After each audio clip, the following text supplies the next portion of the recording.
השיר מדור לדור. נכתב הדם והעופרת הוא נכתב, הוא לא שירת ציפור הדרור והמרחב, כי בין קירות נופלים שרו כל העם, יחדיו שרו ונגנים בידם, כי בין קירות נופלים שרו כל העם, יחדיו שרו ונגנים בידם. אל נא תאמר דרכי האחרונה, את אור היום הסתירו שמי העננה, זה יום נחשפנו לו עוד יעל ויבוא, מצעדנו עוד יעים אנחנו פה.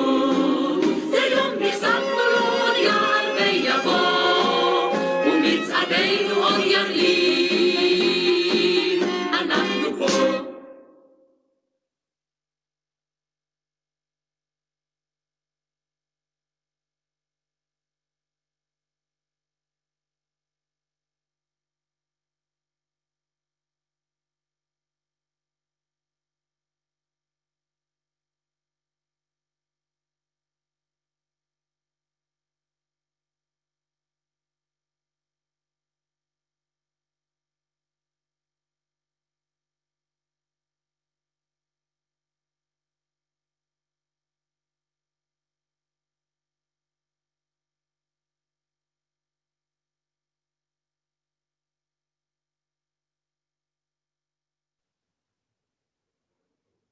Hola, ¿qué tal? Muy buenas tardes y buenas noches, dependiendo de la hora del país en el que cada quien se encuentre. Es un gusto recibirlas y recibirlos a todos aquí. Mi nombre es Gala Zavala, yo soy asesora académica del Museo Memoria y Tolerancia desde la Ciudad de México.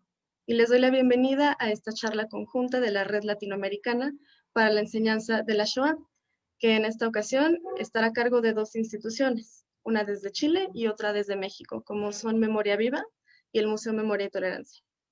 Si es la primera vez que nos acompañan, les comento que esta red de museos surgió a raíz de la pandemia por el COVID-19 con el objetivo de sensibilizar a las sociedades latinoamericanas para que pudiéramos comprender y dimensionar los procesos que condujeron a que el Holocausto sucediera.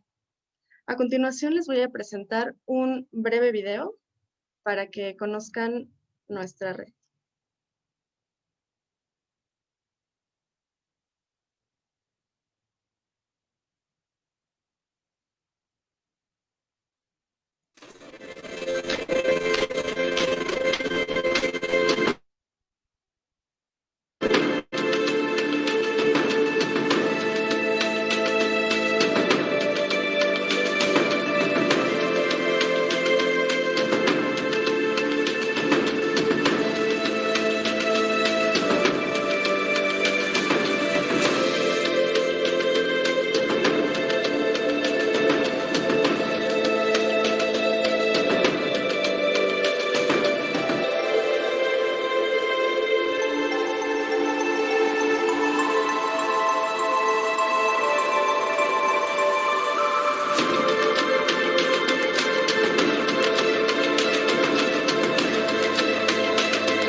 Pues bueno, en este segundo ciclo de charlas que lleva por título Estamos aquí, testimonios latinoamericanos del Holocausto, el día de hoy tenemos preparada para ustedes una charla con la sobreviviente del Holocausto, Masha Pupko de Cohen, quien nos platicará cómo fue que ella y su familia sobrevivieron a este trágico episodio de la humanidad y cómo fue su encuentro con los partisanos.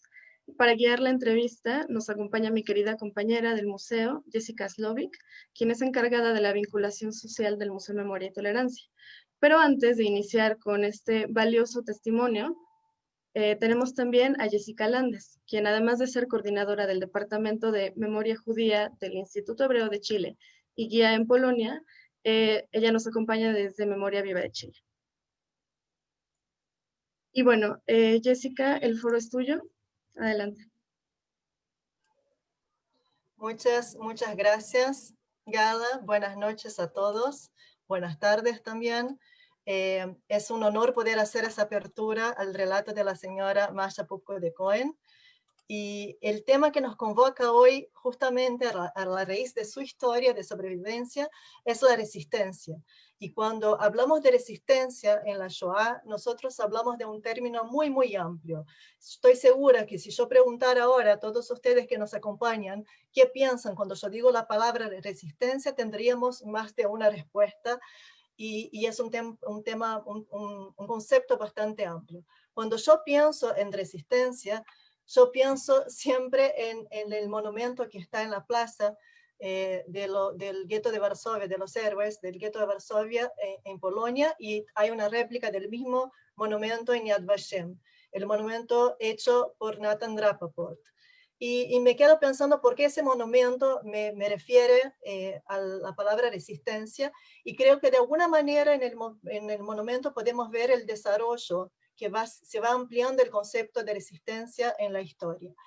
En el primer momento, postguerra, post-Shoah, la memoria, principalmente en Israel, de todo lo que tiene que ver lo que era la Shoah, está en la voz de los que lucharon, está en la voz de los que de verdad agarraron armas e hicieron una lucha armada frente al horror y al opresor nazi. Y de alguna manera esa narrativa, ese relato de la lucha, se adecuaba al momento histórico por cual pasaba Israel. Israel estaba pasando justamente a la guerra de independencia y necesitaba formarse como Estado. Y en ese momento de lucha necesitaba el relato del judío que es luchador, el judío que no se fue como oveja al matadero, sino que luchó. Y a la vez los sobrevivientes que llegaban al Estado de Israel, en el recién formado y siendo creado Estado de Israel, necesitaban también ese relato de que es posible, nosotros podemos luchar y podemos vencer. Entonces fue un relato que durante los primeros años era el relato que estuvo en el ambiente público, digamos. Pero sabemos que hay algunos hechos que fueron cambiando a lo largo de la historia el concepto de resistencia. Y el hecho principal es el juicio de Eichmann en Jerusalén en 1961, donde por primera vez se empiezan a escuchar otras voces, donde los sobrevivientes empiezan a hablar y cuentan en hebreo su experiencia a la sociedad israelí. Y el mundo empieza a escuchar porque es transmitido mundialmente. Y ahí, cuando empiezan a escuchar esas nuevas voces, entienden que las personas que no lucharon con armas no fueron como ovejas a matadero, que también hicieron desde su punto de vista, desde su lugar, algún tipo de resistencia.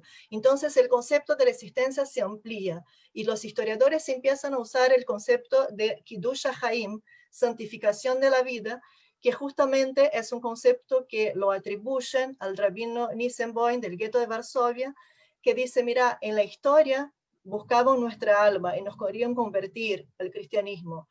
Entonces hacíamos Kiddush Hashem, hacíamos santificación en nombre de Dios. Ahora es el momento que buscan nuestro cuerpo. Nosotros tenemos que le Kadesh HaHaim, santificar nuestras vidas, y la resistencia es sobrevivir. Entonces, tenemos acá una gama enorme de lo que es resistencia en ese monumento. Y cuando yo pienso en resistencia, me gusta mucho un historiador israelí, Yehuda Bauer, que él dice que resistencia, la mejor palabra que describe es amidá. Y amidá es una palabra en hebreo que es muy difícil traducirla al portugués o al español, porque amidá quiere decir estar parado frente a, es como una postura. Es decir, mira, yo acá estoy y hago y respondo por mí, no hago lo que tú quieres que pase conmigo. Y él dice, con el concepto amidá, que toda resistencia es activa, que estaría mal decir, mira, ese grupo resistió pasivamente, no existe eso. Se puede decir, ese grupo resistió sin armas, resistió desde otro lugar. Y me gusta mucho una frase del maestro Chaim Kaplan del gueto de Varsovia que dice, todo está prohibido y todo lo hacemos. Y cuando dice eso, está diciendo, mira, todo lo que nosotros hacemos, que los nazis nos prohíben en ese sistema opresor que fue la Segunda Guerra Mundial y lo que fue la persecución de los judíos, eso es resistencia en el fondo. Entonces, amidá engloba todo eso. Y creo que todos los educadores y todos que les gusta Shoah ya se depararon con ese poema de Haim Guri que se llama Resistencia. Y creo que el poema engloba todo lo que serían las resistencias que podemos pensar en el ámbito de la Shoah.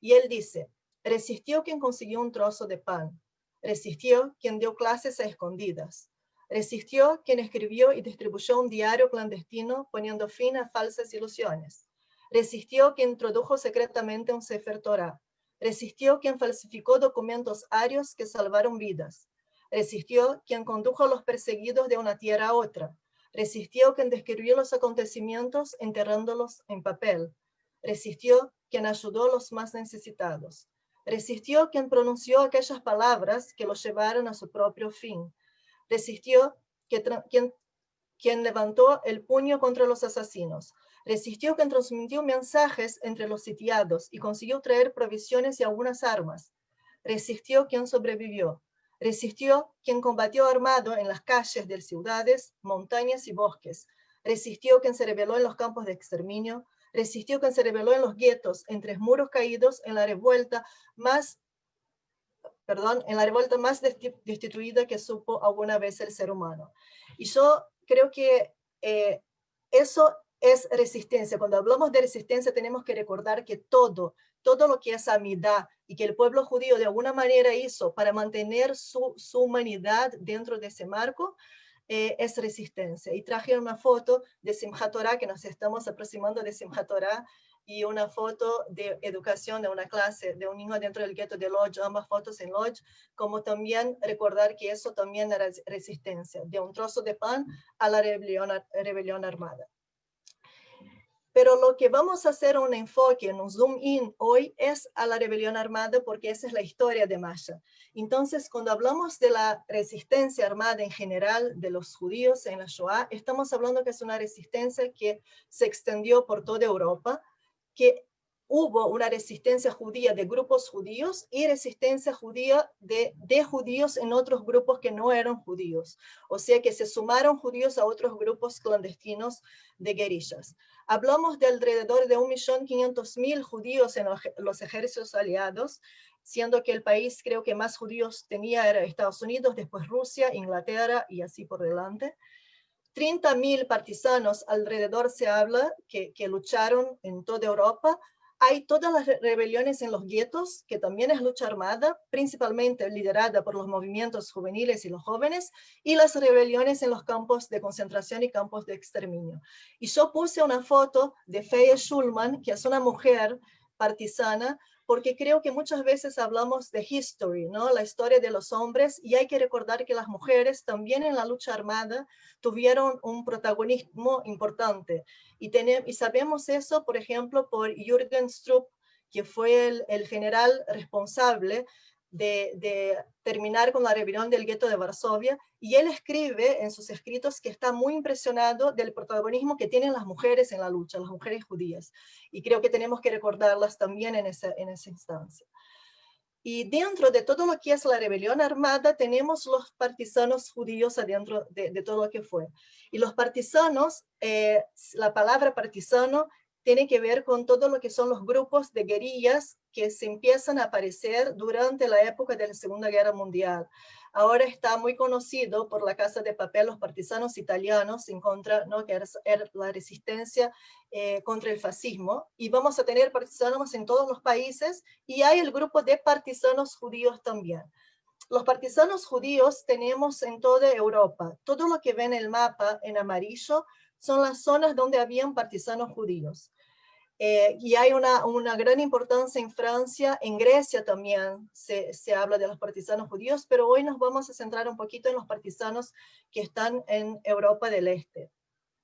En esa zona era particularmente complejo para los judíos unirse a los grupos de partisanos, porque hay una política de los grupos de partisanos soviéticos, que eran los que se encontraban en sus bosques, que es más o menos entre Polonia, Lituania, Bielorrusia, Ucrania, que era una política de asimilación forzada. Ellos no querían que existan unidades de judíos, ellos querían que los judíos se asimilen de alguna manera y se sumen a su unidad, desmantelando así los grupos judíos. Hay varias unidades que eran declaradamente antisemitas, principalmente antes de 42, donde partisanos soviéticos asesinaban a partisanos judíos en los bosques.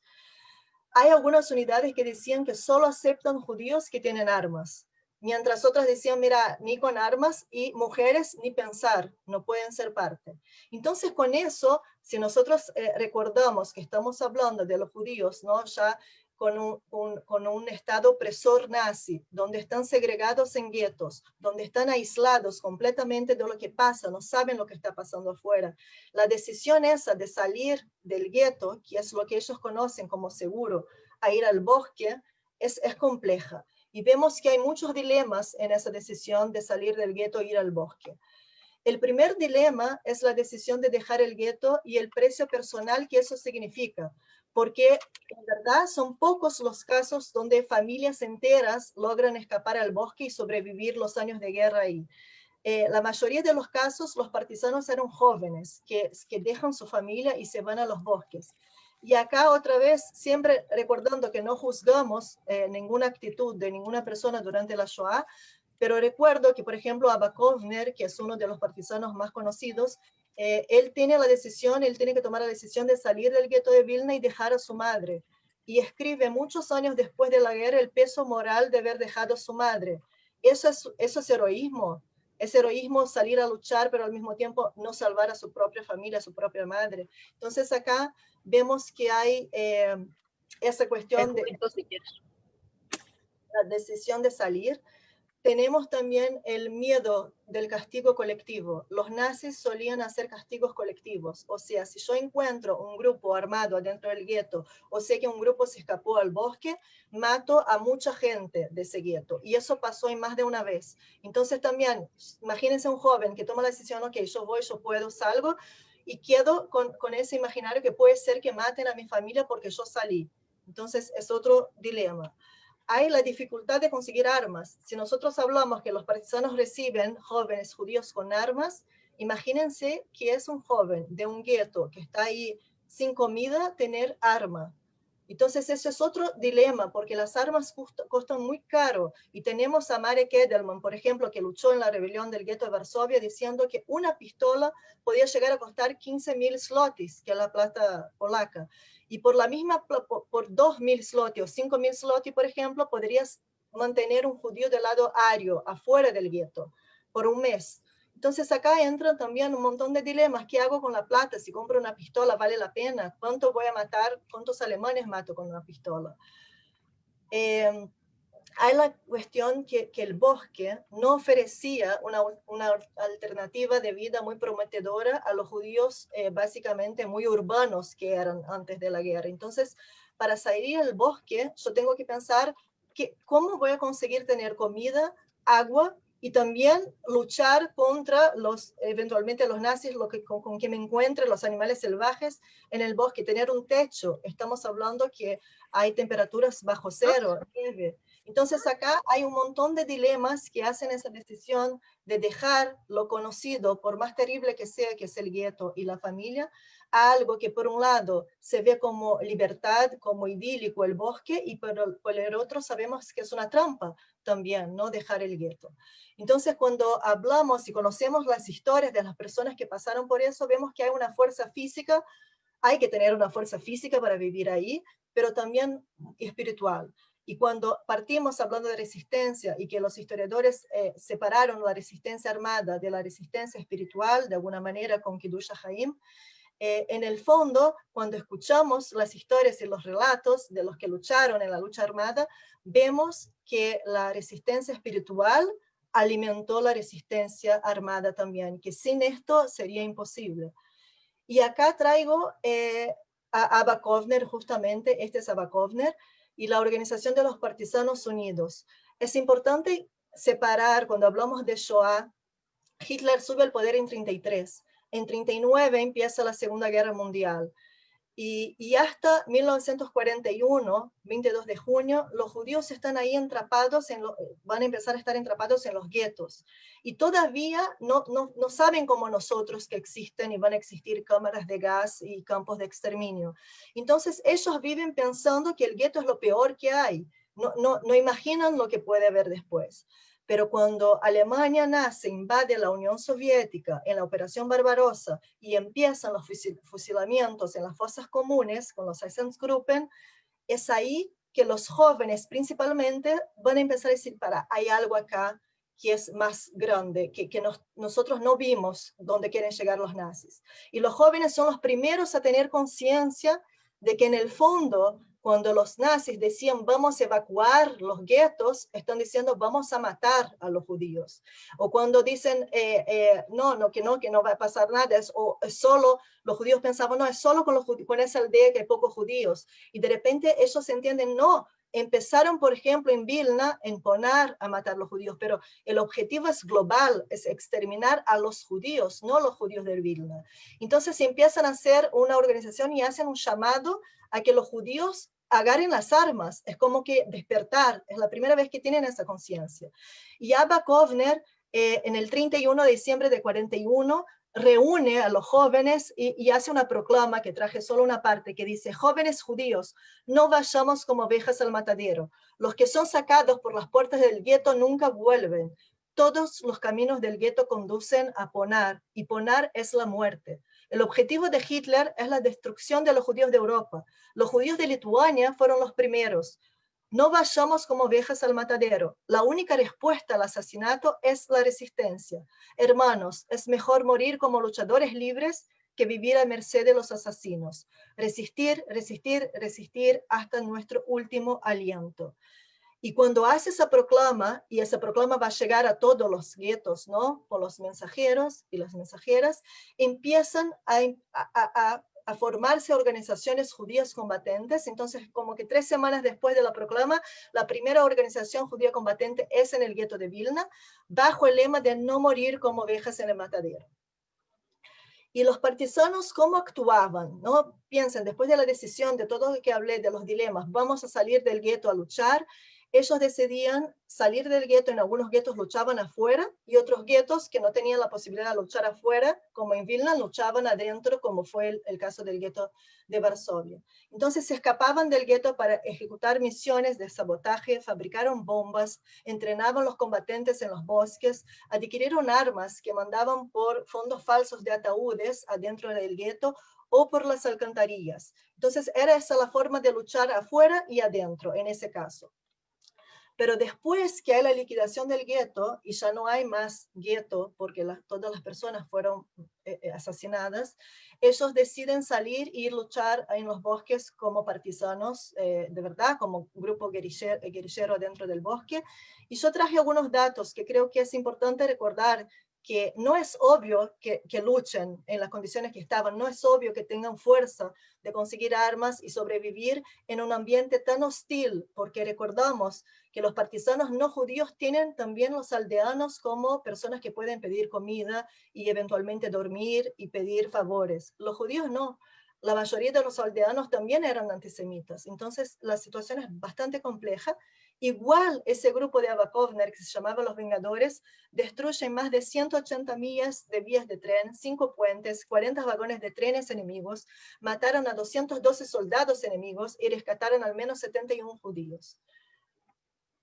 Y algo muy lindo de los partisanos que muchas veces no pensamos es que los partisanos recurrían a las canciones para generar conciencia política y sentimiento de pertenencia, de continuidad, entonces, y de comunidad. Entonces, a la canción que escuchábamos recién antes de partir la charla, que es Shira Partizanim, Nunca digas que esa senda es la final, la canción de los partisanos de Hirsch Glick, un partisano de la zona de Lituania, que se transformó, por ejemplo, en un himno antes mismo de terminar la guerra. Entonces ellos se reunían, cantaban, y era una manera también de tener el alimento que decíamos espiritual para seguir con esta lucha armada.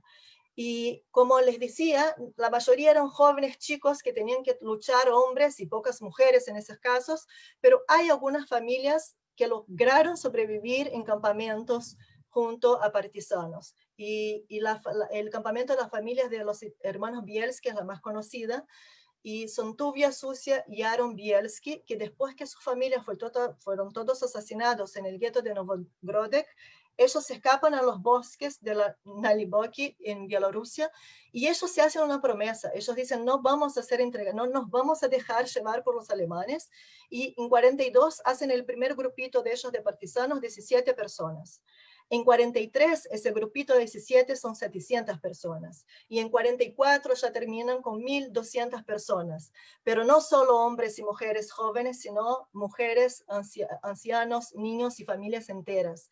Y lo impresionante de los hermanos Bielski es que ellos decidieron no escuchar el centro de Moscú de los partisanos soviéticos y deciden seguir por ellos mismos. Y van de gueto en gueto llamando a las personas, escapen, vengan con nosotros porque la muerte es el objetivo final de los nazis. Y acá hay un problema gigante porque la gente después de 43 como que ya entiende, ya se escuchan rumores de asesinato masivo, pero hay la diferencia entre saber que eso ocurre y asimilar que eso va a pasar conmigo. Entonces, infelizmente, no son la mayoría de la gente que decide salir y dejar el gueto a los bosques, pero las familias que sí los escucharon sobrevivieron a la Shoah. Y los historiadores se hacen la pregunta, ¿la resistencia armada en el fondo fue significativa? Y la respuesta que encuentran es que si nosotros pensamos desde el punto de vista estratégico militar, no. Y ellos van a decir, mira, hubo mucho más resistencia armada que pensamos, pero no fue masiva y fue muy marginal al fin y al cabo, ¿no? Lo que lograron hacer esos más o menos 30.000 judíos armados en los bosques de toda Europa. Pero cuando leí de nuevo la palabra marginal, me acordé de lo que nos cuenta el profesor Mario Sinai, que dice que cuando era chico tuve la oportunidad de escuchar a Abba Kovner, y cuando Abba Kovner dice a los jóvenes de movimientos juveniles que le escuchaban que el movimiento, las Tnuot Noar, los movimientos juveniles fueron marginales durante la Shoah, todo lo que fue la rebelión armada, un chico levanta la mano y le pregunta, pero Abba Kovner, ¿cómo dices que fueron marginales? Como que mi mundo cae. Y Abba Kovner le contesta, es que la verdad, sí, fueron marginales, pero no te olvides, los márgenes marcan el camino. Y me encantó ese concepto, que los márgenes marcan el camino, y creo que esos chicos, en su mayoría, que lucharon, no solo marcaron el camino, sino que marcaron nuestra memoria colectiva como un todo, como pueblo, y nos dejaron el orgullo de decir que hicieron lo que hicieron y poder contar lo que hicieron. Entonces tenemos a Dolek Libeskind, que fue uno de los chicos jóvenes que luchó en la rebelión armada del gueto de Cracovia y no salió de ahí, pero cuentan que en una de las reuniones que él estaba con los que estuvieron en Polonia y en Józefinska 13, adentro del gueto de Cracovia, él llama a todos y dice, mira, no hacia la vida, sino hacia la muerte estamos marchando. Pero gracias a nosotros, quizás en el libro de la historia de nuestro pueblo, aparecerán algunas líneas que hablarán de la juventud judía, que no fue como ovejas al matadero, sino que se levantó y luchó por su honor y el honor de su pueblo humillado. Por el bien de esas líneas vale la pena morir. Y yo diría hoy a Dolek que en el fondo fueron mucho más de 3 líneas, ¿no? Ellos de verdad hicieron historia cuando recordamos que no era obvio que en las condiciones que estaban durante la Shoah, salir y decidir lograr sobrevivir afuera y con armas y luchar cuando nadie se esperaba que los judíos lo hicieran en las condiciones que estaban. Y para terminar, les dejo con la reflexión de Elie Wiesel, que dice, la pregunta no es por qué todos los judíos no lucharon. La pregunta es cómo muchos de ellos lo hicieron atormentados, golpeados y muertos de hambre. ¿Dónde han encontrado la fuerza física y espiritual para resistir? Con esa reflexión les paso la palabra a la señora Masha Popko de Cohen y a Jessica. Muchas gracias. Muchas gracias, Jessy, por esta información tan precisa que nos brindas y por el esfuerzo de también abordarlo desde una perspectiva de género, que definitivamente para hablar del Holocausto es muy importante. Siguiendo con el orden del día, únicamente les recuerdo que si tienen alguna pregunta sobre lo que nos acaba de explicar Jessica Landes o sobre lo que vamos a escuchar ahora, que es el testimonio de la sobreviviente Masha Popko de Cohen, lo pueden poner en el chat y al final lo vamos a tratar de retomar. Señora Masha Pupko, muchísimas gracias por aceptar la invitación de la red para estar aquí el día de hoy con nosotros. Usted sabe que en México para la comunidad es una persona muy importante y el día de hoy pues toda América Latina va a tener también la oportunidad de aprender de usted. Entonces, pues la dejo en manos de mi querida compañera Jessica Slovic. Jessica, muchísimas gracias también a ti por estar aquí. Adelante, el foro es de ustedes. Hola. No tengo audio, Marsariles. Ya me morí. Ahora sí. ¿Tienes audio, Jessica? Ya tengo audio. Gracias, buenas tardes, buenas noches a todos. Bueno, pues para mí, como decía mi compañera Gala, es un privilegio estar aquí con todos ustedes y sobre todo tener esta gran y querida amiga mía, Masha. Yo soy muy amiga de su hija desde pequeña y pues he tenido el privilegio de oír su historia y la de su madre y pues qué mejor que estar ahorita acompañándola para que pueda ella compartir desde aquí con ustedes su increíble historia. Pues bueno, empezamos con algunas preguntas. Masha realmente conoce a la perfección su historia, pero yo quise realizar algunas preguntitas para guiarla y para que pueda compartir con ustedes su increíble historia. Si me permites, Masha, empezamos y nos gustaría saber dónde naciste, en qué año y cuál era tu idioma natal. Bueno, yo nací un 21 de octubre de 1937 en la ciudad de Vilno, que era Polonia en este momento, y mi idioma natal era polaco. ¿Y qué más te puedo contar? ¿Dónde nacieron tus padres? ¿Ya que se dedicaban antes de la guerra? Mis padres nacieron, mi mamá nació en Lituania, mi mamá era lituana y mi papá era ruso, Bielorrusia, de la ciudad de Lida. Y ellos vivían, yo nací porque fueron a tener a la hija a Vilno, estaba a 1 hora por el tipo de hospitales y por toda la situación. Regresamos a la ciudad de Lida donde se vivía, porque ahí estaban sus industrias.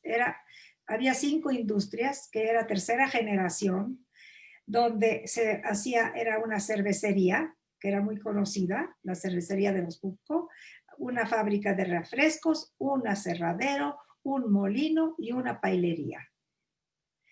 Ahí estábamos viviendo, pues, desde 1900, desde que yo nací, hasta la guerra que empezó en 1939, que tenía yo apenas 2 años. Entonces, ¿qué es lo que les gustaría que les cuente? Pues un poquito de cómo era tu vida, dónde vivías, a qué se dedicaban tus padres. Mi papá, como te dije, mi papá trabajaba dentro de su fábrica, dentro de la cervecería, y vivíamos adentro del mismo lugar. Ahí se construyó una casa, ahí vivíamos nosotros, vivía mi abuela con una hija, vivían mis primos, vivía el hermano de mi papá, vivía con sus hijos, todos vivíamos. Por cierto, atrás tengo un cuadro donde donde se ve la cervecería, que fue fundada en 1896, desde entonces. Y se vivía una vida normal. Se trabajaba, se vivía. ¿Qué pasaba? Pues venía la gente, como se vive en México, había recepciones, venían, pero había ya había vientos de guerra un poco, porque vino Jabotinsky, que era amigo de la hermana de mi papá, y hacía conferencias, todos venían a escuchar, estaban invitados, y era una vida muy culta, muy interesante, y así es como se vivía durante esta época en Polonia. Gracias, Masha. Dinos una cosa, ¿qué pasa cuando empieza la guerra? Bueno, la guerra empieza en 1900, como dijo Jessica antes, en 1939. Empieza la guerra. ¿Qué sucede? Vienen primero los rusos, y cuando llega, yo tenía apenas 2 años, así es que los recuerdos son más que recuerdos, son las pláticas que he tenido que tenía yo siempre con mis papás. Y lo platicaban, vinieron los rusos, nos nacionalizaron las fábricas, en ese momento, ¿qué quiere decir? Que pues se trabajaba para ellos y éramos sus empleados o sus obreros, toda la gente que vivía en la cervecería, todos los obreros y todos los trabajadores. De ahí, en ese momento, pues nos fuimos más bien hacia Lituania. Mis papás se fueron a Lituania. Se fueron a un lugar que se llama Anykščiai.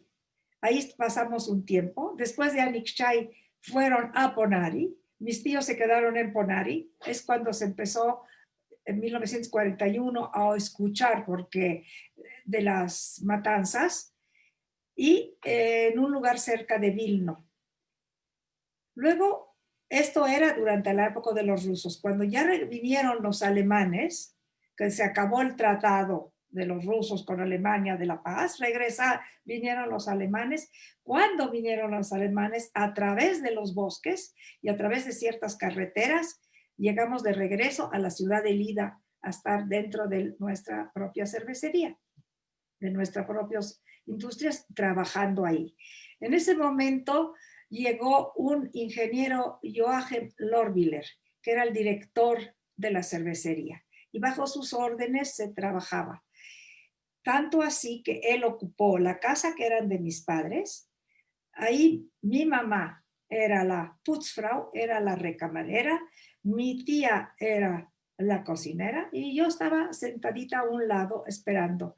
Y otra familia, una hija de los señores Wexler, era la lavandera, que era una tía de un primo lejano mío que vive en México, Isaac Pupko. Y así se siguió viviendo dentro de la cervecería. ¿Cómo era la vida en la cervecería? Tenía yo mis primos, éramos como 5, de diferentes edades, jugábamos, había trineos, nos deslizábamos, porque dentro del aserradero cerca había un río donde se iban todos los troncos y era una montañita y nos deslizábamos. Normal la vida de un niño. Me pasó que me dio tosferina en esta época tan dura y tan difícil, y entonces dormía yo como en la calle, o sea, fuera de la casa, para que no se molestara la tos. Ahí era cocklush, lo decían, así se llama la enfermedad. Y me curaban esta enfermedad con leche de yegua, porque no había medicinas, no había penicilina o no había otra cosa. Y son recuerdos hasta que durante la época, aunque sea durante la época que estaban los alemanes, se oían que en el gueto de Lida había acción. Se llevaban y nunca regresaban. No sabían exactamente qué pasó. Sí se escuchó sobre todo cuando pasaron por Ponari, que ya estaban matando a los judíos, y había gente que estaba dentro en Vilno que distinguían quién era judío y quién no era judío.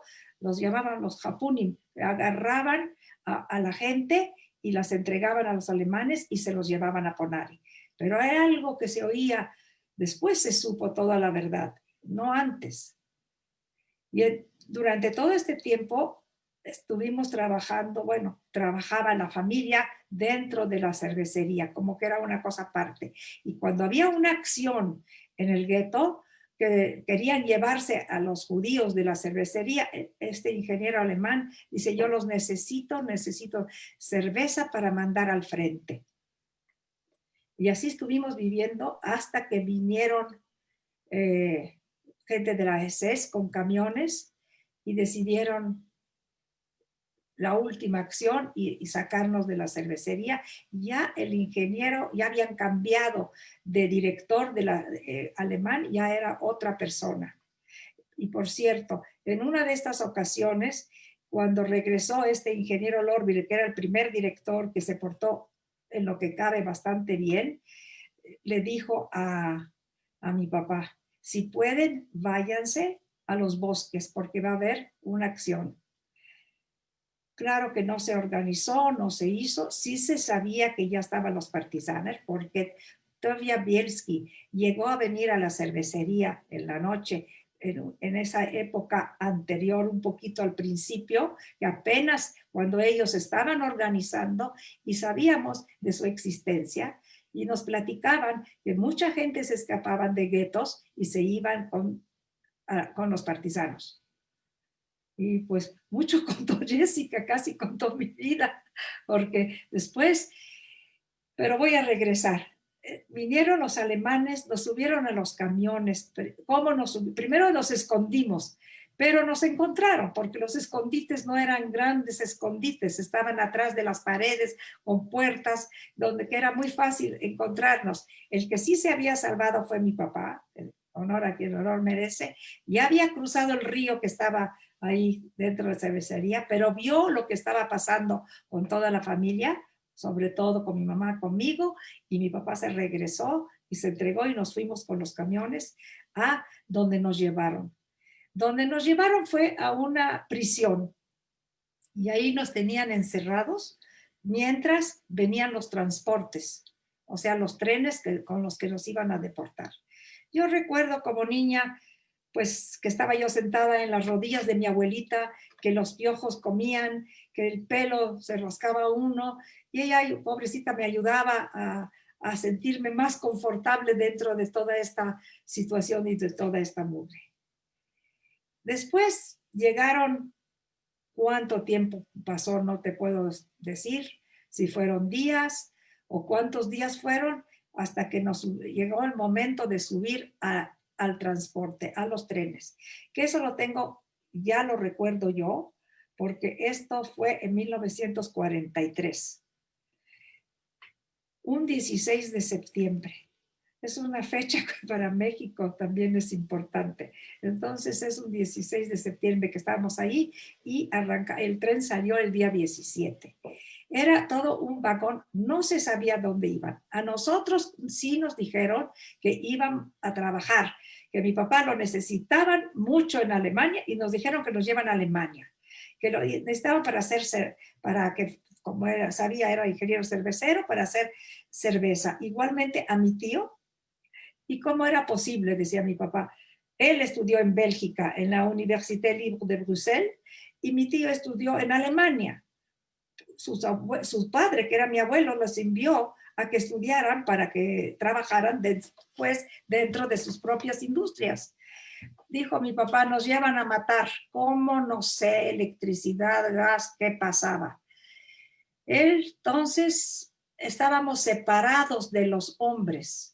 Mi mamá en su perfecto alemán le dijo al comandante del transporte que había prometido que los hombres de la cervecería iban a viajar junto con sus familias, con sus mujeres y sus hijos. Y entonces dijo, no, si di la palabra de Hitlerschen Airport, el caso es que los trajeron a los hombres y nos empezaron a subir a los vagones. Mi abuelita y mis tías quedaron en algún otro vagón, que no sabemos en cuál, y nosotros subimos dentro del transporte al penúltimo vagón. El último estaba lleno de alemanes. Nos subimos, me tocó estar entonces con mi papá, con mi mamá y yo, mis tíos con sus hijos. Y otras familias que también eran de Lida y de la misma cervecería y eran parientes. ¿Cómo escapar? ¿Cómo huir? Se empezaron a hacer planes dentro del vagón, porque no es que nos subimos y arrancó. Había un Orzechowski, se llamaba, un señor que habían entrado en Lida, la cervecería, entraron con unas pistolas y a él estaba herido, con una herida en la pierna. Y él decía, yo también quiero brincar o salirme del tren, pero por supuesto por su herida le fue imposible y se quedó. Ahí se hicieron los planes. Y los planes fueron los siguientes. Resultó, y tuvimos la suerte, que en ese vagón no había un enrejado. El vagón era de los animales, ¿no? Y no había rejitas en la ventana. Entonces, propusieron a un joven, que lo han de conocer los que saben las historias, también Stolovitsky, que pasara por la ventana, pasara por arriba del tren, desenganchara el gancho y adentro mi papá y mi tío lo iban a abrir la puerta. Tuvo que hacerlo 2 veces por una circunstancia que pasaba un carrito que estaba vigilando que las puertas estuvieran cerradas y se pusieron de acuerdo. En el tren se decía cómo vamos a saltar, cómo vamos a brincar, después de que ya se había tomado esta decisión. Mi papá, eso es una historia, pues yo estoy contando mi historia. Entonces, mi papá se había roto una pierna al saltar de un tren cuando se le olvidó una bicicleta mientras era estudiante en Bélgica. Dijo, ay, estaba preocupado al brincar conmigo, que no me fuera a pasar algo a mí. El carnicero de la ciudad dijo, señor Pupko, no se preocupe, yo salto con su hija. Bueno, todo estaba arreglado. Mi mamá dijo, yo ya no quiero vivir, yo ya no me quiero salvar, yo no voy. No le hicimos, yo oí que no quieres vivir, me hice a un ladito con mi papá. Estos son los recuerdos que siempre lo comentábamos, que, tú sí querías, te fuiste con tu papá. Se abrió el vagón, regresando a esto, y saltó mi tío con un hijo que era un año más chico que yo. Al ver que saltó mi tía, después que hicieron planes, los hicieron un poco con mucha dificultad, porque mi tía se aventó, olvidando a una hija. Cuando vio mi mamá que saltó su cuñada y su cuñado, como dijo ella, se deslizó. Sobre ella dispararon de atrás, porque vieron una ráfaga, porque traía un abrigo gris o un abrigo claro, y pensaron un pájaro, algo, dispararon sobre ella. Se armó el alboroto en el tren porque dijeron, los mataron a todos, que eso es lo que se pensó. Entonces vino el carnicero, le dijo, señor Pupko, aquí está su hija, yo no salto. Entonces mi papá dijo, se dio cuenta también de que estaba la sobrina, estaba en un ataque de pánico, todos muertos, los dos familiares, déjalos por aquí. Se hizo un alboroto, había que tomar decisiones rápidas para no llegar a ciertas fronteras en donde en ese momento ya no se hubiera podido saltar porque hubiera habido gente. No sé qué fue lo que sucedió. Mi papá me agarró a mí y se aventó. Yo caí encima de él, me preguntó en polaco, manitas, piernitas, ¿no te duele nada? Estamos bien, estaba oscuro, nos quedamos callados hasta que se fue el tren. Y se fue el tren, nos levantamos y empezamos a caminar. Resulta que saltó otra pareja. Bien, ellos estaban calladitos, no decían nada, y era un peluquero con su esposa de Varsovia, algo así. Y íbamos juntos caminando. Con esos momentos que pasaron entre que saltó mi mamá y nosotros, hasta que nos llegamos a encontrar, pasaron días. Íbamos caminando por los bosques, me tocó ver un muerto a palos por los polacos blancos, que fue impresionante. Son fragmentos y momentos que yo recuerdo. Habían encontrado un soldado que les había dado un litro de leche y unos panes, y me dejaron debajo de un arbolito para que ahí me quedara. Mi papá me dejó ahí y fue a ver por dónde tomar el camino, porque se habían puesto de acuerdo en dónde se iban a encontrar, que era un lugar que ahorita no recuerdo el nombre del pueblito, pero hacia allá íbamos. Íbamos caminando y era muy difícil caminar porque pues ya era frío, ya no era tan fácil, y yo caminaba y mi papá me llegó a cargar durante mucho tiempo, y cuando ya no me pudo cargar, con un palo como así, me decía, ¿caminas o caminas? Y así llegamos caminando por días, por noches pernoctábamos en el bosque, hasta que nos encontraron unos hombres a caballo. Yo recuerdo que llegaron unos hombres a caballo. Eran de los partisanos, eran ya de los partisanos judíos. Y ellos se adelantaron y avisaron que ahí viene que saltaron unas personas del tren y que iban a llegar a este lugar de encuentro. Atravesamos un río, me caí en el río, después llegamos ya con mi mamá, pues se imagina la alegría y los abrazos y esto de que que nos salvamos y que sí brincamos y que sí llegamos, con la tristeza de que no llegó la hija que ellos saltaron dejándola en el tren.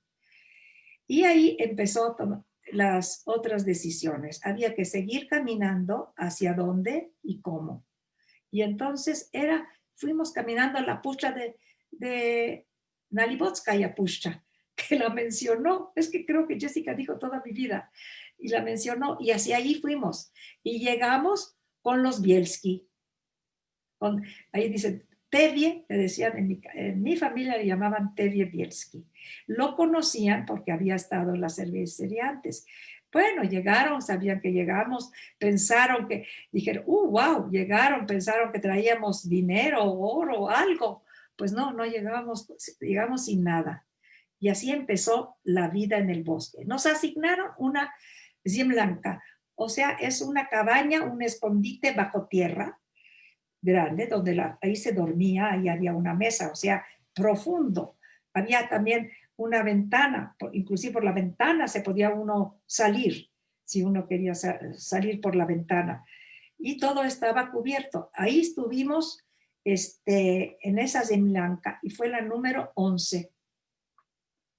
Y estuvimos durante casi un año. Y lo más importante de toda esta historia de los Bielski dentro de ese campamento, que eso sí lo escribe una escritora, pero nomás lo menciona porque nunca entrevistaron a mi papá, que fue una lástima, porque sus historias eran pues muy interesantes y de otras edades. Mi papá dijo, si ustedes me dan una olla con la grasa que veo aquí, un poco de sosa cáustica y la corteza de los árboles, yo les hago, era ingeniero químico, yo les hago jabón. La gente no era profesionistas, ni eran muy preparados. Pues lo consiguieron, le trajeron todo y mi papá hizo su fábrica de jabón. Y gracias a esa fábrica de jabón, digamos fábrica entre comillas, era un jabón artesanal. No hubo tifo en el bosque. No hubo enfermedades por la limpieza que existía. No sé si llegaron a escuchar los que saben mucho de esta parte. No sé si Jessica supo de que mi papá hizo jabón, por ejemplo, porque eso es algo muy importante y se hacía trueques con este jabón, con los partisanos rusos. Los partisanos rusos nos daban vodka o un pedazo de tocino y nosotros dábamos un jabón. Y así es como se hacía trueques. Y hablando de los partisanos rusos que mencionaron, estaba una familia con los rusos, amistades también de mi papá, de apellido Karchmer, pero y por eso el señor sí estaba aceptado dentro de los rusos, con todo y que los partisanos rusos no querían mucho a los partisanos judíos. Y sabiendo, y habiendo sido pues amistad de mis papás de antes de la guerra, que nos habíamos salvado y estábamos con los Bielski y estábamos en ese campamento, sabiendo que había una niña, como regalo, me mandó una vaca. Es que me da risa que me mandó una vaca. Ahora, una vaca a la cual todos los niños que estábamos en ese campamento, pues íbamos por la leche. Yo les traía aparte una tacita de leche a mis papás también para que la saborearan. Con esta vaca, pues acabó siendo carne, siendo hueso. Cuando ya acabó de dar leche, pues la mataron y hubo comida. Y se comía. Mis papás esperaban que yo me llenara con una cucharita de agua con un huesito para que no me desvestían de lo que era yo puro pellejo y hueso allá. Y era una vida, los niños jugábamos. Le tenía yo mucho miedo. ¿A qué le tenía miedo? Que luego me preguntan. A los lobos. Los lobos aullaban y tenían hambre, podían entrar buscando ellos también comida y era un pánico, le teníamos pánico a los lobos. También hubo momentos en que vinieron, pasaban los aviones alemanes, volaban muy bajo, no había GPS y no sabían la localización. Entonces nos disparaban nos disparaban a ver si caía alguien. Como vi que una vez una persona se murió, entonces me quedé debajo de un árbol. No estaban mis papás conmigo en esos momentos porque estaban fabricando el jabón. Los niños jugábamos, hacíamos obras de teatro. Como decía yo cuando he contado, yo era la babusha y nos sabíamos todas las canciones rusas. Por eso esta canción de los partisanos es en yiddish, yo me la sé completita en yiddish. Y se hacía sobre las historias, se hacían canciones, hasta para cómicas, hasta burlas de unos de los otros, que si era un profesor, que si sabía más, que si era culto, que si era ingeniero, que ellos, y los demás, algunos, los que se iban a los trenes, a hacer volar los puentes, a hacer volar los trenes, para que pues menos transportes. Entonces nos quedamos durante, desde 1943 hasta 1944, que nos liberaron los rusos. Nos liberaron los rusos, eso estoy contando mi historia. Los rusos nos liberaron y nos regresamos a las propiedades, hacia Lida, para ver quién se salvó, quién sobrevivió. Nosotros llegamos y nos dimos cuenta, regresó mis tíos con Meilashe, con mi primo, nosotros y nadie más, ni mi abuelita, ni mis tías, ni mis primos, nadie de esta familia nuestra. Después hubo reuniones inclusive con los partisanos, pero a mis papás ya no nos tocó. Y estando ahí nos quedamos como 3 meses, creo, hasta que vinieron los rusos, porque estaba bajo el dominio ruso, a preguntar por el burgués Meilach Pupko, que este era el nombre de mi abuelo. Cuando pasó esto, dijo mi papá y mi tío, esto no está bien, nos van a mandar a Siberia a los burgués. Entonces, esa noche se empacó lo que se pudo y empezó el peregrinaje. Y el peregrinaje nos fuimos primero a Lublin, ahí se empezó ya a saber qué había pasado, que hubo Majdanek, que hubo Schwenchim, Auschwitz, poco a poco, pero no se sabía mucho. De ahí fuimos a Checoslovaquia. Era impresionante llegar a Praga para una niña de mi edad, ya me acuerdo, veía yo el reloj hermoso de Praga, las torres preciosas y unos apóstoles increíbles que daban vueltas, siempre en mi imaginación, en mi imagen, hasta que volví a ver y volví a regresar a Praga hace pocos años, me di cuenta que eran chiquitos, pero para mí eran enormes. De Praga nos fuimos a Budapest, a Hungría. Ahí también pasamos un tiempo con la mira de ir hacia ver cómo, pero salir del continente. Queríamos ir o hacia Israel, o hacia Estados Unidos, o hacia América. Entonces, estuvimos en Rumanía. Ahí estaba yo. ¿Qué pasó conmigo? Mi historia, jugaba yo con un niño, vimos una película de Tarzán, yo era Jane y él era Tarzán, y nosotros jugábamos como niños. Luego vimos también en Rumanía, vimos cuando era por el río, yo vi muertos, todavía había cadáveres, todavía no había completamente terminado la guerra. La guerra acabó pues en el 45, ya cuando llegamos a Roma. Ahí nos instalamos en un cuarto y fue la primera vez en mi vida que me escribieron en un colegio y empecé a estudiar el italiano. Yo ya hablaba yiddish, polaco y ruso. Hay muchas historias, pues que en estos momentos no se puede caber, de las historias de cómo me salvé, cómo me fui, cómo salvé a mi papá, muchas otras historias. Pero ahorita estamos en Roma, fui en un colegio, cantaba con el padre Tensi, un cura, me aceptó en el coro y me metió en coro.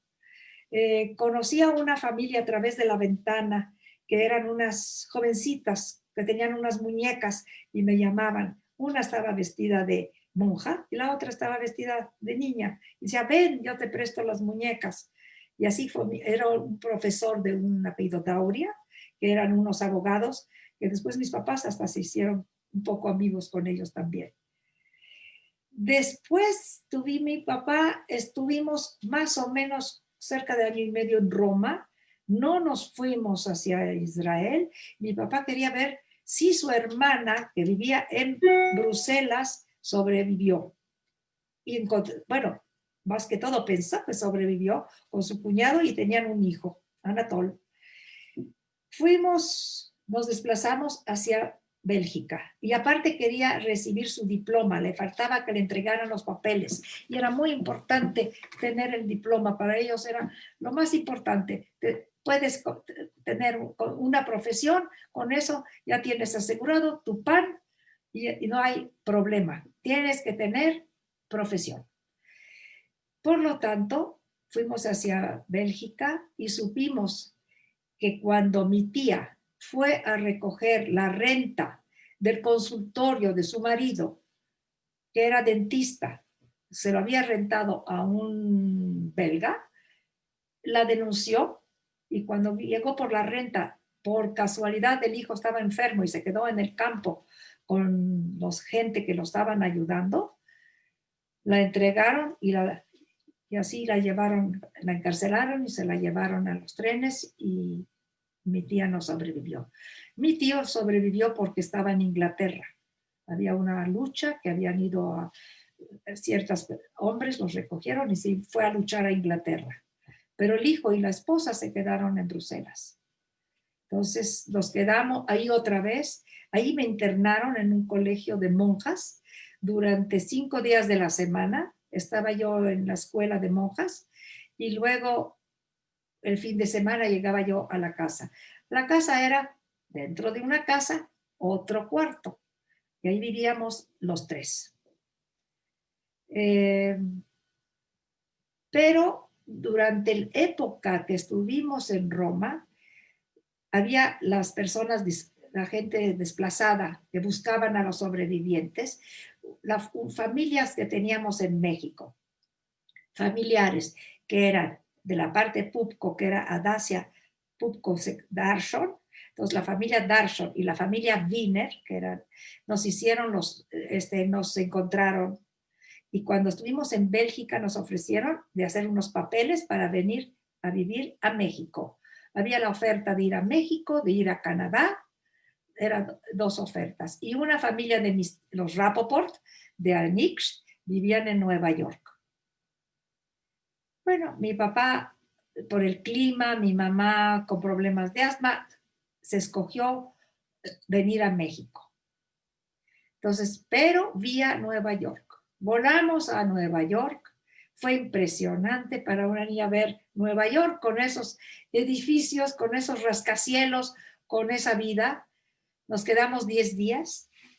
Traíamos unas cosas para vender, para hacer un poco de dinero, un bonito mantel, lo compraron los americanos y así llegamos a México.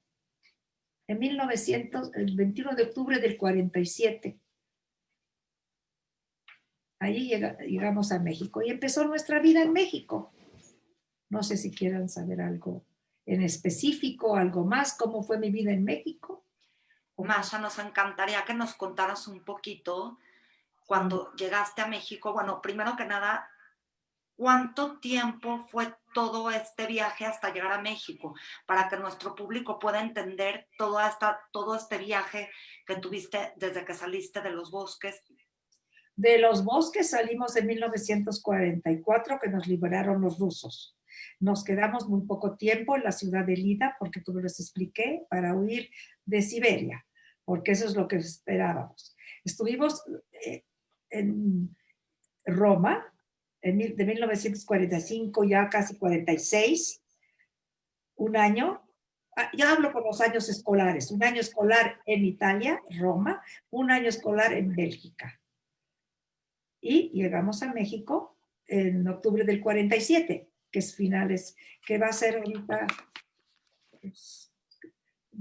el 21 de octubre del 2020. Y llegamos a México con las familias. Estamos hablando que desde 1944 hasta este periodo, ya pasaron casi 4 años, llegas por fin a México y ahora sí platícanos un poquito tus memorias cuando llegaste a México. Bueno, llegué a México, llegué con las familias, nos recibieron muy bonito, empezó una nueva vida, mis papás descansaron, pues venían impactados, ahora poco a poco se dio, fue uno realizando la tristeza. Hay muchas historias que no se pueden en tan corto tiempo platicar qué pasó en Roma y qué pasó en Bruselas y cómo niña, cómo viví todas las secuencias, cómo cuando llegaron los americanos en Roma. Era una euforia. Me voy a brincar a Roma, íbamos a la playa de Ostia, pero no crean que íbamos a la playa en traje de baño, estábamos en calzones y camiseta para estar ahí con otros sobrevivientes. Igualmente en Bélgica, pero llegando a México hubo que empezar a trabajar y a buscar trabajo. Mi papá empezó a buscar trabajo dentro de su misma profesión. Y yo empecé otra vez a ir a la escuela, a aprender otro idioma. Ya hablaba yo polaco, ruso, yiddish, italiano, francés. Y ahora pues voy a aprender el español y el inglés, porque fui al colegio americano. Entonces estudié durante estos 7 idiomas. Ay, Una preguntita, Masha. Lo que no les comenté que la UNRWA, porque tenía yo una secuencia para platicar, pero la UNRWA nos ayudó, nos mandaban los paquetes, o sea, para sobrevivir. Eso fue en Roma, de cómo vivíamos o cómo teníamos comida. Y hacía un trueque, la leche condensada la cambiaba mi mamá por otros productos, porque a los niños daban leche condensada, pero pues no me gustaba tanto, así es que la cambiaba por otras cosas. Les quería mencionar de la UNRWA. Y en México mi papá empezó a trabajar, trabajó dentro de su misma profesión y formó primero sin idioma y sin nada. Unos amigos le dieron sí logró comprar un coche, se fue a vender a la ruta de Veracruz unas refacciones y sin el idioma habló y le decían, me era bien moreno, y esta cara de este señor con esa cara de indio de Xochimilco que no sabe hablar el idioma. Sin idioma habló y logró. Y luego ya empezó dentro de su profesión a formar una industria, que formó una industria petroquímica y recibió sus papeles de nacionalidad mexicana gracias a que ayudó al país a formar y a hacer ciertos productos y a cuidar el subsuelo y no a contaminar. Y aquí yo fui a organizaciones. Entonces les puedo platicar que yo fui primero a la Shomer HaTzair, donde tengo hasta la fecha mis amigos, que creo que unos me están viendo, saben bastante, un poco de mi historia, con los que me sigo frecuentando hasta la fecha. Y fue el mejor momento porque como niña no pude jugar ni me acomodé con los niños porque no me gusta, no quería yo jugar ni a las muñecas ni al doctor ni a juegos infantiles. En cambio ahí ya era algo muy interesante, se leía un libro, se discutía el libro, se hacía excursiones. A mí como persona pues disfruté mucho mi época de la Shomer HaTzair. Y había que irse de Akshara, o sea, irse a vivir como jóvenes, irnos a Israel. Mis papás, pues no me querían perder. Y me decían, ¿cómo vas a dejar estos viejitos que eran bastante jóvenes? Y yo dije, de verdad, ¿cómo nos podemos separar después de todos los sufrimientos y de todo lo que pasamos? Pues no nos separamos. Entonces me quedé otra vez sola, sin amigos, sin gente. ¿Y qué hacer? Pues volví a buscar otra organización que fue la Bnei Brit, y entonces fui a una organización Bnei Brit y ahí conocí a mi esposo. Y ahí yo fui la presidenta y él el presidente, y es como nos casamos. No sé si tienen algunas preguntas o algunas cosas, porque la parte del bosque o la parte de la vida durante la guerra. Mucho contó Jessica, por eso creo que Jessica contó mucho de mi vida. Pero tú la complementaste perfectamente, Masha. Una pregunta, ¿recuerdas o tienes el dato de cuánta gente saltó del vagón? ¿Cuánta gente sobrevivió? 11 personas, los 11 que saltamos sobrevivieron. Yo sé de 11 personas. Y los 11 sobrevivimos. Y fue impactante el tren y el momento y el saltar y el estar en los bosques y hasta llegar hasta estar con los Bielski. A mi papá los Bielski lo trataron muy bien. Los Bielski me refiero a Tevye. Como le dicen tú, Tevye.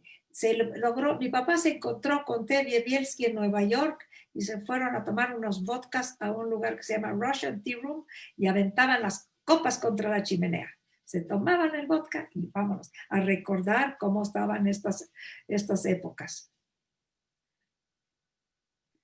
Pues Sí, creo que la historia de Masha es fascinante.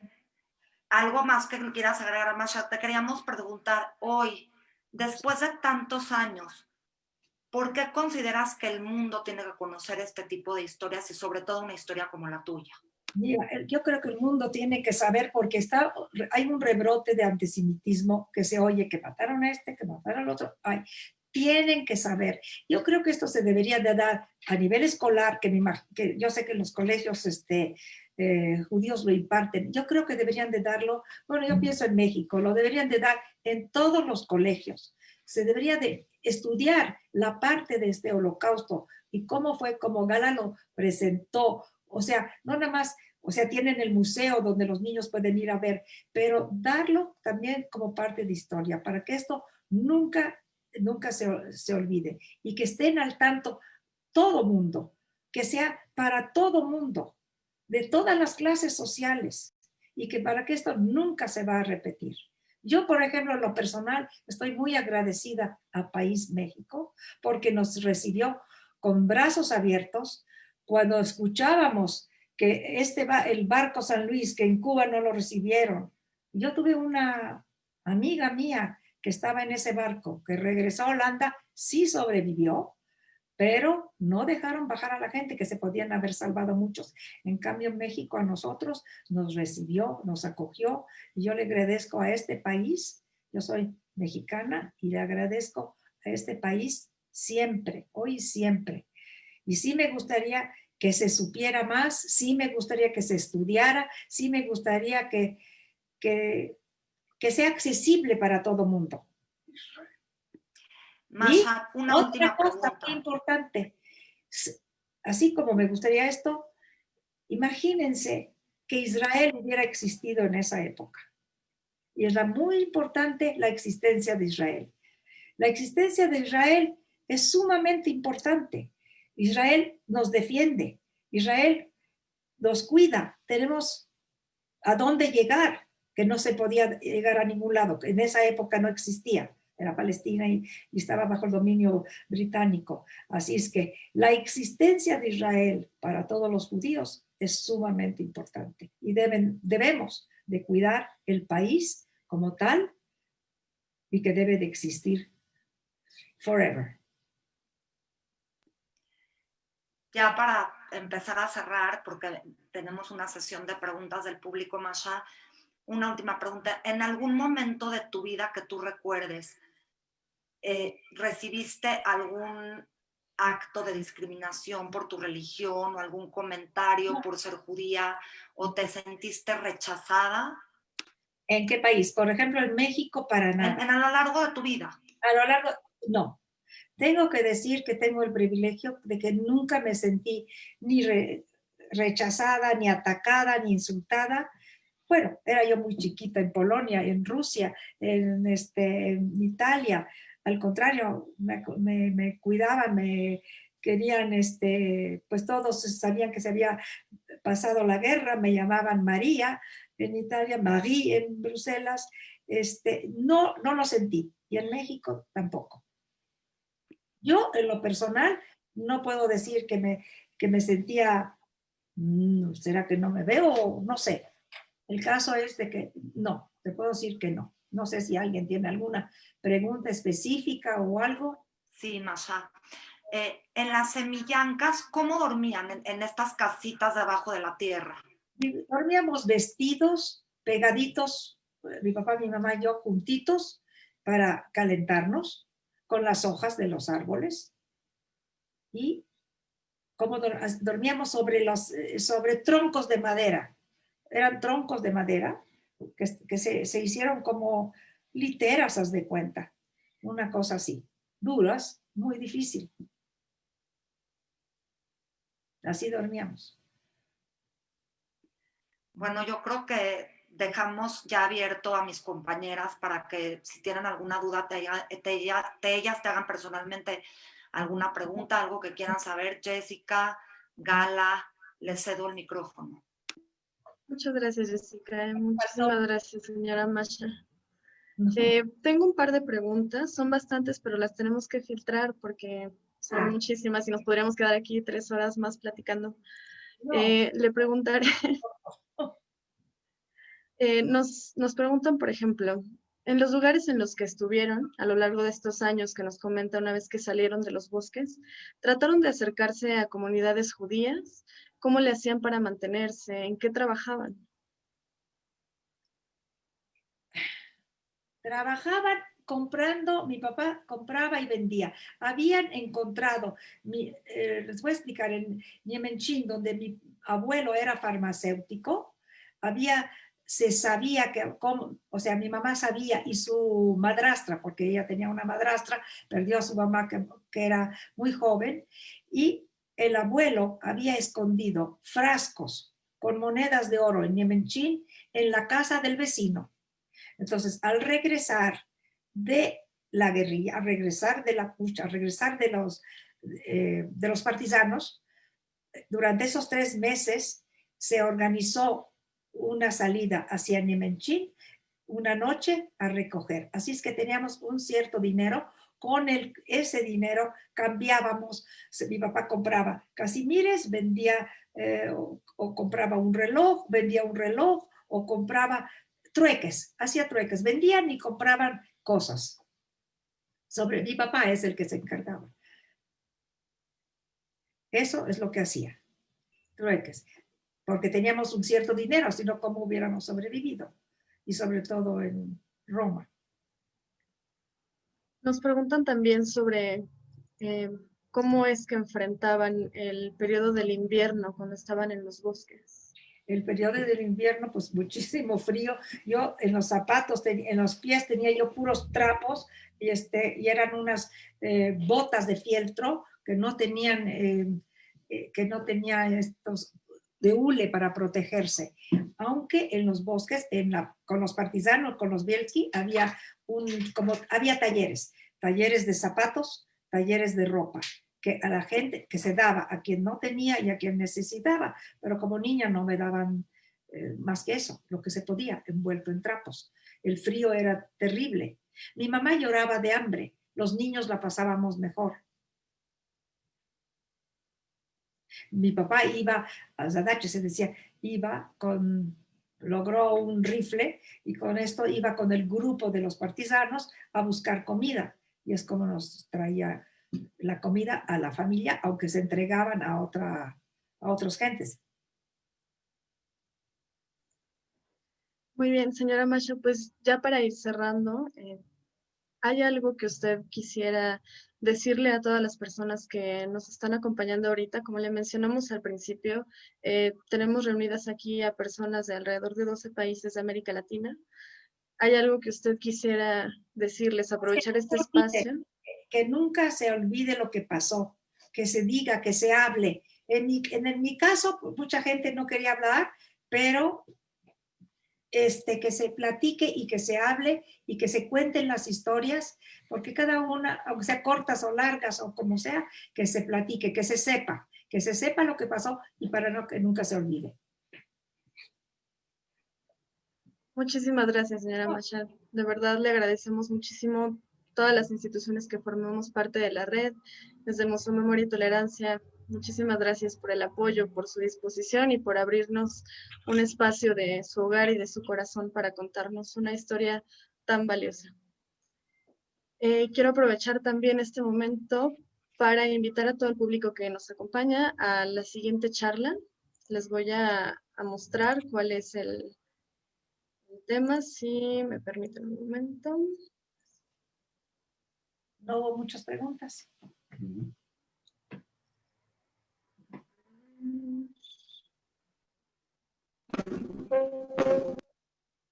Tenemos muchísimas preguntas, señora Masha, pero...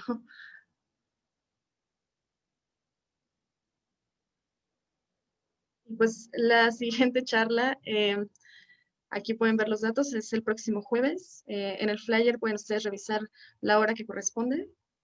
Y también en las redes sociales estaremos anunciando la invitación, compartiendo el link.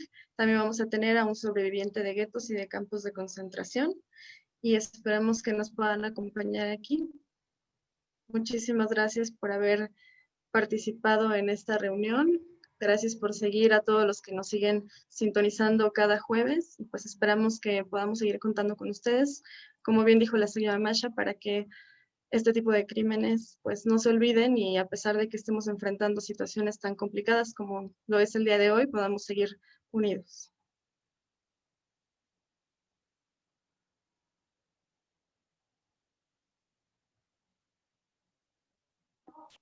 Gala, la señora Masha quiere decir algo.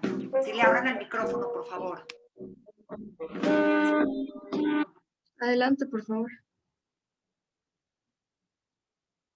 Bueno, no, yo creo que quiero decir, si hay unas preguntas, hay unas cosas, cuando mencionaron a Abba Kovner, era amigo de mis papás, se conocían, o sea, como digo, contó mi historia, así es que se conocían. Hay muchas cosas, claro que en un momento tan corto, pues no se puede platicar de todo, pero no, muchas gracias, al contrario, espero que de algo haya servido.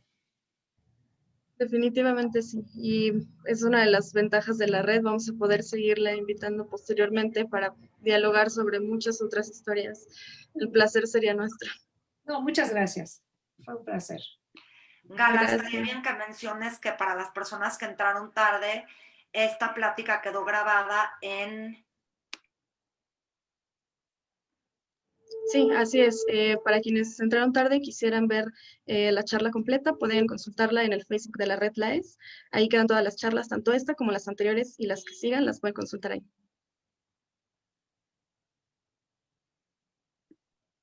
Pues muchísimas gracias por este espacio a todos los organizadores. אל נא תאמר הנה דרכי האחרונה, את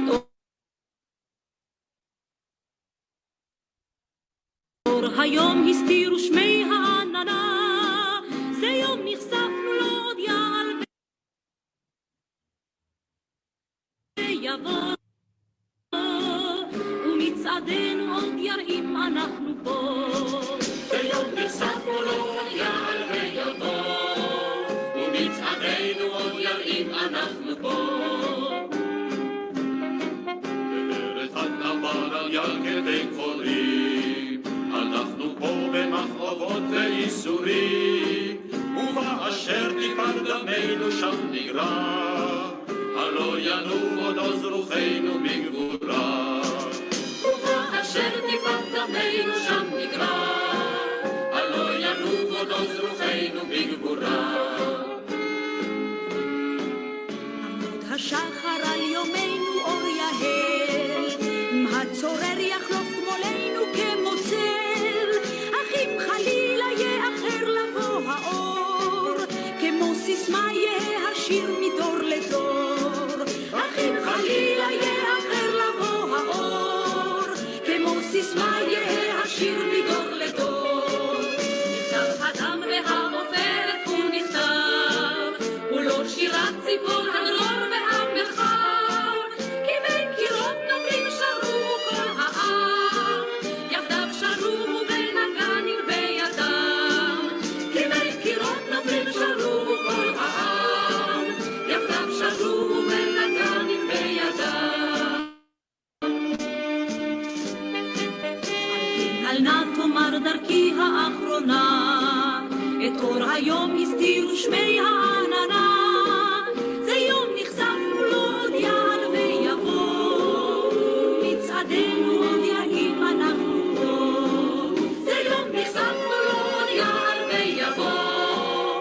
ומצעדינו עוד יראים